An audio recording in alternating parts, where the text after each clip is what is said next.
ఇప్పుడు వైసీపీ అధ్యక్షుడు జగన్ను కలిసి తమ సమస్యలు విన్నవించుకోవాలంటే నేతలకు కార్యకర్తలకు ముందుగానే పాస్ తప్పనిసరట. కార్యకర్తలు నేతలకు ప్రత్యేకంగా వీఐపీ, వీవీఐపీ ఇలా వేరువేరుగా జారీ చేస్తున్నారట. ఇదే ఇప్పుడు ఏపీ రాజకీయాల్లో కొత్త చర్చకు తెరలేపిందట. సినిమా ఫంక్షన్కో అధికారిక కార్యక్రమాలకో ఇలాంటి పాస్ల విధానం ఉంటుంది. ప్రజాసేవలో ఉన్న రాజకీయ పార్టీల అధినేతలను ప్రజలు కానీ తమ కార్యకర్తలు కలవాలంటే ఇదేంటి అని సెటైర్లు ఏపీలో కాకరేపుతుంది.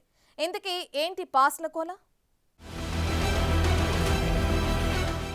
వైసీపీ అధ్యక్షుడు జగన్ రెడ్డిని కలవాలంటే పాస్లుండాలట. ఏపీ రాజకీయాల్లో కొత్త చర్చకు తెరలేపిన పాస్లు. జగన్ను కలవాలంటే పాస్లు కావాలా అనే చర్చ హాట్ టాపిక్ గా మారింది. పులివెందుల వైసీపీ కార్యాలయంలో జగన్ను కలిసేందుకు పాస్లిస్తున్నారు కార్యాలయ సిబ్బంది. ప్రత్యక్ష రాజకీయాల్లో ఉన్న నాయకుణ్ణి కలిసేందుకు పాస్ల పద్ధతి ప్రవేశపెట్టడంపై తీవ్ర విమర్శలు వెల్లువెత్తుతున్నాయి. జగన్ను కలిసేందుకు భారీగా కార్యకర్తలు, నేతలు వస్తున్నారని, అందుకే పాస్ల విధానమని వైసీపీ సమర్థించుకునే ప్రయత్నం చేస్తోంది. దీనిపై ఎక్స్లో చురకలంటించారు మంత్రి నారా లోకేష్.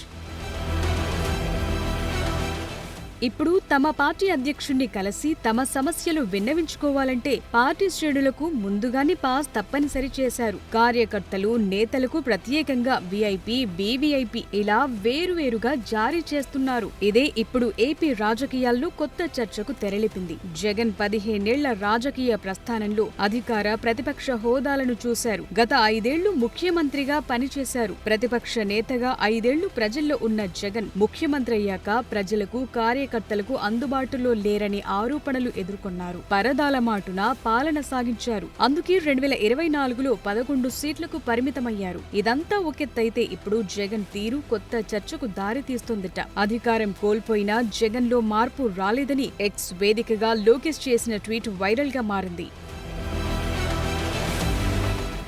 జగన్ ముఖ్యమంత్రిగా ఉన్న సమయంలో ప్రజలు కానీ, పార్టీ కార్యకర్తలు కానీ కలవటానికి అవకాశం ఇవ్వలేదని ఆరోపణలు ఎదుర్కొన్నారు. తమ పార్టీ ఎమ్మెల్యేలకు, ఆఖరికి కొందరు మంత్రులకు కూడా అపాయింట్మెంట్ ఇవ్వలేదనే వాదన ఉంది. పరదాలు, పోలీసుల చాటున జగన్ పర్యటన సాగిందని ఆరోపణలు ఎదుర్కొన్నారు. అధికారం కోల్పోయాక జగన్ను కలిసి తమ సమస్యలు చెప్పుకోవాలంటే ఇప్పుడు కూడా పాస్లేంటని కార్యకర్తలు అసంతృప్తిగా ఉన్నారట.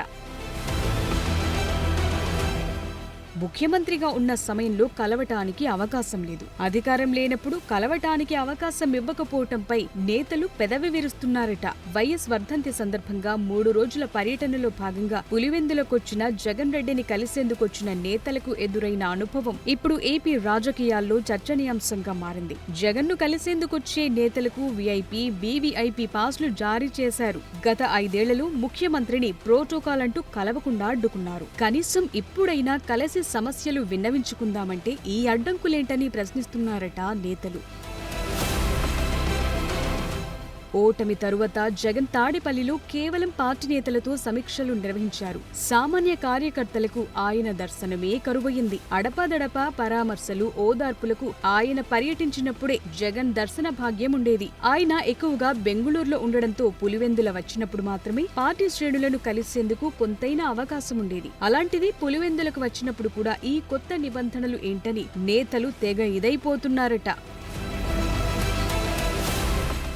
అయితే ఈ పాస్ల విధానాన్ని పార్టీ నేతలు కొందరు సమర్థిస్తున్నారట. తమ అధ్యక్షుణ్ణి కలిసేందుకు భారీ సంఖ్యలో కార్యకర్తలు వస్తున్న పరిస్థితుల్లో నేతలకు ప్రత్యేకంగా కలిసేందుకు అవకాశం కల్పించడానికి పాస్లు ఇస్తున్నట్టు చెప్తున్నారట. ఆ క్రమంలో జగన్ను కలవాలంటే పాస్లు కావాలా అంటూ ఎక్స్ లో చురకలంటించారు మంత్రి నారా లోకేష్. ఆయన ట్వీట్ ఇప్పుడు సోషల్ మీడియాలో వైరల్ గా మారింది. మొత్తానికి ప్రతిపక్ష హోదా కూడా దక్కని పులివెందుల ఎమ్మెల్యేని కలవటానికి ప్రవేశపెట్టిన ఆ పాస్ల సంస్కృతి హాట్ టాపిక్ గా మారింది ఇప్పుడు.